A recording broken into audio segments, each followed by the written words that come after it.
enya wona abefa ma na onim ko mo fa so mo yede o mo de gi sa ne ma nti sikaduro ho bet ye wona boame ye wona ntwema ye wona nginaye ene ye wona ankora gie ene ye wo man bi ho nso a o mutimi ko sre yedi sikaduro de bakuro no ko tubon se kan kuro no bia nipa be se eduenu aduesa na mo de gigire kuro no na ho kire wo mu akandefo wo kuro no mutimi tu kwan ekopesa atumi no ebedua eye na ginaye wo kuro no mu a eni konfo afi bi omo ya amamra ne amane mana bonze sa kuro no adefo ne atitirufo ebepi afri kuro no eye oman ne sikaduro tisikaduro ne se bibi boa mamu ye bibi emamu yeyo okay sikaduro ne se ahoden etwe hunhum ahoden ede aba honama yeni enti se obi wo ho a se bru na mu nyina mo da yes se be nkisho se bru no be su yi emwa bi ma betutu mu ames duya bru ne se no mra from uye mu no uba asase so yi yakopon ama we bia 4 billion se bra na bedi wa ha account spiritual powerful bra also and the spirit is combined ho but said the obey your austerity is be manifesting into physical and no bi o so me dam so da na me hu sika bebre mutiete sika so kra me soro so hwem ajama bra bo nyina ankoyi sikaduro no process ne say master ne be take that rituals no na wa hwe o prosperity na for spiritual realm ho aba physical nti na che say sikaduro ni nyina ye mystics a obetimi aye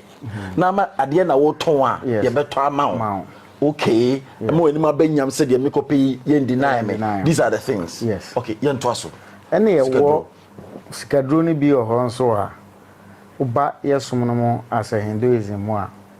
Hindu ni biara sebe okasa hia no ya na e mawre ho pa ya na me peta me be peta na afi ma kire mo kwan a o ye Hindu ni e so fa so na prosper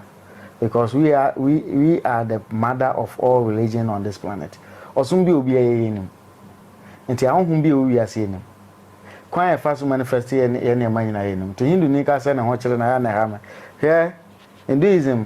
ni biara kotena ba bia utimitna because onim kwan e consult with the spirit nti wo ba esum no ma ye wo practicals bebre ya no ntina yigina ho ma altar okay altar particular build altar yigina ho for protection success and fortune nti wo build altar one altar ne de obey ni altar ne gina ho ma se ebebo ho ban for purification and those things two ye wo nema bi edisi altar no so me pamcho ubiara altar ofia na so de wo nye Hindu ni a practice bi your light lamp bia you so am say to be for India ba yeah I saw it I remember obi biara gi so you nupa bia use gi oil e wo fie o de osum bia wom use sheda say sa practical ase Friday Tuesday biara and I say every day biara sorry ahomachi dware na bokoten na so gi light e wo fie light represent Lakshmi. Light represent Lakshmi. Lakshmi is the goddess of fortune, success and luck. Ono na ye Vishnu consulta. Ono na ife yedie so. To so pa wa freno. To so sa kan ye ofia. Friday and answer Tuesday biano so biano every day so. Ye wo o Lakshmi mutis ni bi o anase oni bi a o de dware honi anase wo fa kakra gu nsuom. Na o de mo kakra anase holy ashes kakra fra wonsuo. Na wajua ntu dware wi a be soft fragrance which is incense. Incense ne ye wo de boa ma prosperity ba.